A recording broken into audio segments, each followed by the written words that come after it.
Hey yo, welcome to the State Road Show. So today I want to talk about an incident that happened between an inmate and a guard. So I'm in the House of Corrections. I believe this is around 2018. When you're locked up as much as I was, these years and these incidents blend together. So it's a normal day. We eat breakfast in the morning. We lock back down around 11 o'clock. We go to the chow hall for lunch, and then we're out for the rest of the afternoon until count time at 6 o'clock. Now, this incident happened right after lunch. So you got people on the block playing cards, playing chess, checkers, watching it. You can go watch TV if you're into watching Maury and Jerry Springer and all that bullshit that they used to play back in the day, during the day on TV. You got people on the phone. So this one dude comes out of the phone room, and we had a female guard on the block. Now, one thing about the female guards on the blocks on State Road in every jail, they had a fucking mouth on them, black or white. The black girls were more hood and, ratchet, with the neck snapping and, calling you all kind of names and this and that. The white female COs had more of like a mean-ass Karen mentality. You know what I'm saying? So this was a black woman, CO.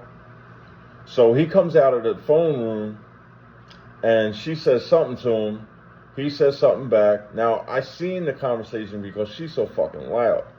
I seen his demeanor. He didn't have the kind of demeanor that, like, he was snapping on her, cursing her out, disrespecting her and shit like that. So after a couple seconds in the conversation, she says, you know what? Lock the fuck down.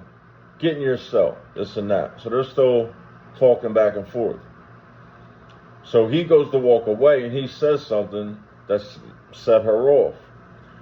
And she gets up behind him and she said, I'm paraphrasing, of course. She gets behind him as he's walking towards his cell and starts doinking him in the back of his head. You ends think you're so fucking tough.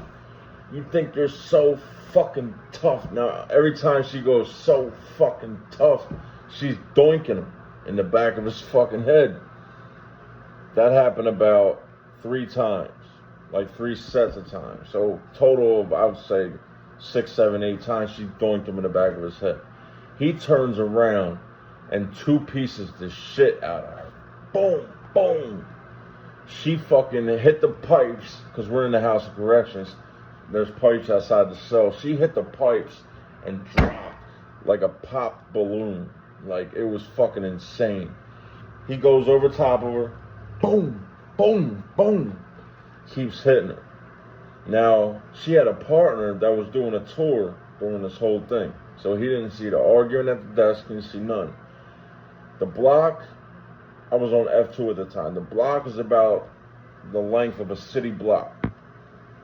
So it's pretty long. So he's doing a tour while this is happening. So the dude leans over, hits her a couple more times, and then takes off running.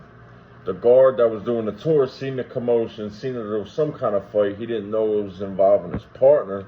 He starts running to the front. They pass each other. So the dude's cell was in the back on the right. Now there's 81 cells on each side, 162 inmates on the block. So she's sprawled out, all fucked up. We're shocked because I've never personally seen a woman get beat the fuck up like that. Never. Never. He swung off on her like it was a championship fight and he was fighting Mike Tyson. He hit the shit out of her. So she's on the floor trying to get up, but she's leaking out of her face so bad. Her partner gets to her, calls the code. Lock down, lock down. Now a bunch of cops come on the block and there must have been 10 of them. They're pissed. Lock the fuck down, lock the fuck down. So we go in our cells. We're shocked, like I said. I said to myself, yo, what the fuck? That was crazy. So we're locked in. They take her off the block. Now they got to find the dude who did it. So they're going cell to cell. Now, usually, in an incident like this, or any incident that involves a fight, that where they can't find the guy, they go cell to cell. Usually they start in the back of the block. This time, for some reason, they started in the front. Now, this happened around cell 18. I was in cell 22, 24, something like that.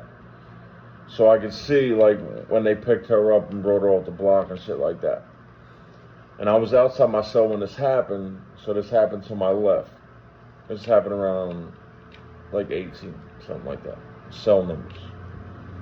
So they got to find the dude who did it. Now, in these type of incidents, they come to your cell. They demand to see your hands, see your knuckles, lift up your shirt, turn around. They look for any marks on your body, you know, that says you've been in an incident. Now, if you were in a fight, say, the day before, and you got fresh marks on your knuckles or whatever, you're fucked. Because they're going to assume this is the one who did it. And these guards came on the block, wreck chasing. They wanted to find this fucking dude, and we all knew what they were going to do to him. It was no fucking secret. They were going to fuck this dude up bad, right? So we're still in our cells. They pass our cells. They finally get to the dude's cell. Now, for some reason, he was in a one-man cell. He didn't have a cell for whatever reason. There's a lot of reasons you wouldn't have a cell. They got transferred. They went home. Whatever. They just didn't put someone in your cell. He was in a single cell. So they get to his cell. Step to the gate. Didn't step to the gate. Step to the fucking gate. They noticed blood on his shirt. Oh, this is him. So they went in his cell, and I swear to God, he was in about cell 78, 76, 78. I'm all the way in my cell. Only a few times in my life have I heard a grown man scream like that. I mean, you can hear the scuff marks of the sneakers, you know. When you're in jail, like, cells are hollow for the most part. There's only a bunk and whatever little bullshit you got. They're hollow. So you can hear everything coming out of that cell. Plus, everybody's dead quiet, listening to what's going on. They're beating the shit out of this dude in this cell. So they cuff him, and they start to do what we call speedballing them off the block, where they grab you by the back of your pants, back of your shirt, and they're running you off the block. Like, you're flattened out. But they're running them in the shit. They're running them into the pipes outside the cells. Now, we got these two tables on long blocks. You got these two tables. On shorter blocks, you got one. It's like a Last Supper table with these stools that swing out, but they're connected to the table. So if you step up to the table, you can swing a stool out, sit down, play your cards or whatever. So they're running them into the tables, running them into the pipes, and every time he hits the ground, they're beating the fuck out of him, stomping him, this and that. So they're picking him up. They speedball him all the way off the block. Now they take him to medical. And I had a boy up there, a friend of mine, that told me they beat the shit out of him at medical too. Now they're going to say he resisted or whatever, but no, it was because he fucked this female guard up. So we're still locked in. So we're locked in the rest of the afternoon. So dinner comes to the block. They feed us on the block. So we're asking, why the fuck are we still locked in? You got the guy. Like, what the fuck's going on? So we're making a big commotion. A captain comes on the block and says, you motherfuckers are still locked in because you didn't help that woman. We didn't help that woman. Now, first of all, in that environment, or any jail, prison environment, it's us against them. You know, when you're locked up, you're in that mentality, you're in that street mentality. Same thing on the street. You know, when you're doing illegal shit, when you're selling drugs, it's us against them. We're not on your side, you're not on our side, right? Say hypothetically, this woman got punched on like she got punched on, and I jump in it. She's on the ground, me and this dude are fighting right in front of her. What the fuck do you think is going to happen to both of us? They're going to hit the block, see us fighting, her on the ground, and beat the fuck out of both of us. Plus, it ain't none of my business.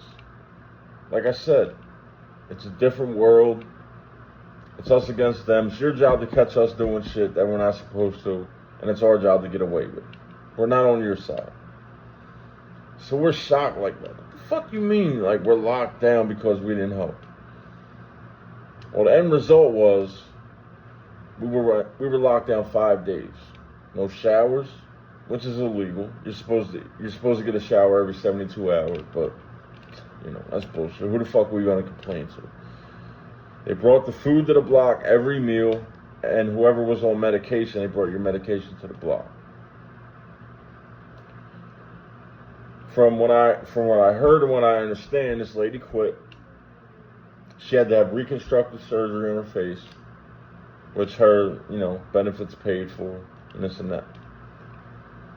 Now, the moral of the story is, you never know what somebody's going through. This man just got off the phone.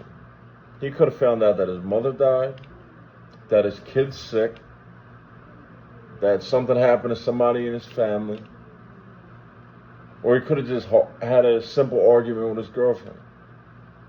But you never know what's going through somebody else's mind.